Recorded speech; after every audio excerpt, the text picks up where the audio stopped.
சுந்தரமூர்த்தி சுவாமிக்கு பரமநாச்சியாருக்கு திருவுருவ திருமேனி மூலவராக இருக்கு. இப்போ இங்கே திருப்பணி நடந்துகிட்டு இருக்கு. இங்கே சுவாமி தூது வந்தார். தியாகேச பெருமான் அங்கிருந்து பரமநாச்சியார்கிட்ட சுந்தரர் கோவிச்சுக்கிறார். சுந்தரத்தை பரமநாச்சியார் கோவிச்சுக்கிறாங்க. அங்கே சங்கிலி நாச்சியாரோட திருமணம் நடந்ததை கதை கேள்விப்பட்டு இவங்க கோவிச்சுக்கிறாங்க. சுந்தரமூர்த்தி சுவாமிக்காக சுவாமி கால் தோய நடந்து வந்து இங்கே பரவநாச்சியாரை சமாதானம் பண்ண இடம் இது. ஏறத்தாழ கைலாயத்துக்கு சமமான இடம். புராணத்தில் சொல்லுவாங்க, திருவண்ணாமலையை பிரம்மனும் நான்முகனும் பெருமானை தேடிக்கிட்டே இருக்கிறான். இங்க பெருமான் சுந்தரமூர்த்தி சுவாமிகளுக்காக பரமநாச்சியாரோட தூது வந்த இடம்.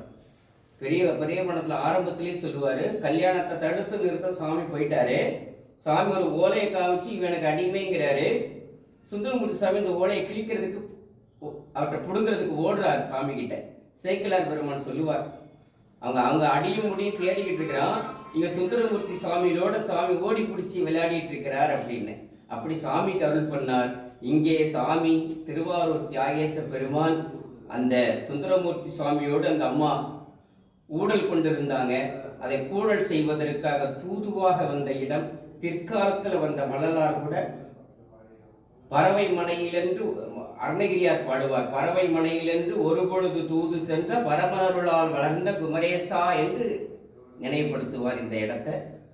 வள்ளல் பெருமானும் பாட்டுக்கு ஆசைப்பட்டு முன்னம் பறவைதன் வாயிலில் சென்று பண்புரைத்து தூதன் என்ற பட்டம் கட்டி கொண்டவருக்கு தெண்டனிட்டேன் என்று சொல்லடி பாடுவார். அப்படியான புனிதமான இடம். பெருமான் இங்கே வந்த இடம் என்பதனால இதை கைலாயமாகவே பாவிப்பது அடியாருடைய கடமை. இங்கே பறவை நாச்சியார் சுந்தரமூர்த்தி சுவாமிகளையும் பறவை நாச்சியாரையும் சங்கிலி நாச்சியாரையும் எப்படி பார்ப்பது சைவர்களுடைய வழக்கமாக இருக்கணும். பறவை நாச்சியார் ஒரு இச்சா சக்தி, சங்கிலி நாச்சியார் கிரியா சக்தி, சுந்தரமூர்த்தி சுவாமி ஞான சக்தி.